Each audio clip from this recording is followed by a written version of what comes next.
Hello everyone, my name is Tina and I am a DIY and home content creator on YouTube, and today I'm showing you how to grow an indoor hydroponic garden. One of the best things about hydroponic gardens is that you're able to grow fresh herbs, vegetables, and even fruits year-round. And one of the biggest benefits is that you don't need a lot of space to get started with indoor hydroponic gardening. So this is really great if you live in an apartment or a smaller space, and since hydroponic systems don't use any soil, there is less mess, and it also takes the guesswork out of watering your plants.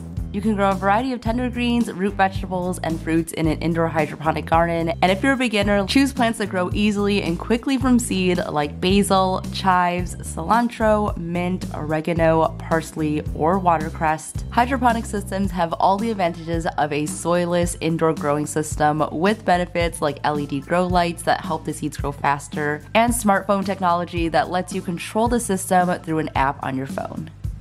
There are two main types of hydroponic systems, deep water systems and ebb and flow systems. The one I'm using today is a deep water system, and this is ideal for growing small amounts of edibles, and these plant roots grow in oxygenated, nutrient-rich water. To set up my hydroponic garden, I lifted up the lid and I also filled it up to the max water line. Next, you want to pick a plant medium. You can choose from vermiculite, perlite, clay pellets, sand, or a combination of several of these, and I'm just using with what my kit came with.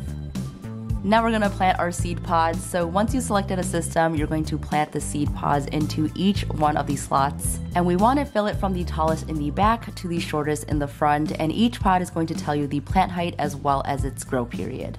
And after they're all planted, I'm gonna go ahead and add the nutrients from the kit as instructed. Mine needed 2 bottle caps, but this is gonna depend on how many plants you have. So there you have it, our hydroponic garden is ready to go. This was super easy to set up and is a great project for beginner gardeners. You can get everything you need to get started with hydroponic gardening delivered when and where you want when you order online at the Home Depot. So make sure to check out all the resources on the Home Depot, and thanks so much for watching. Bye!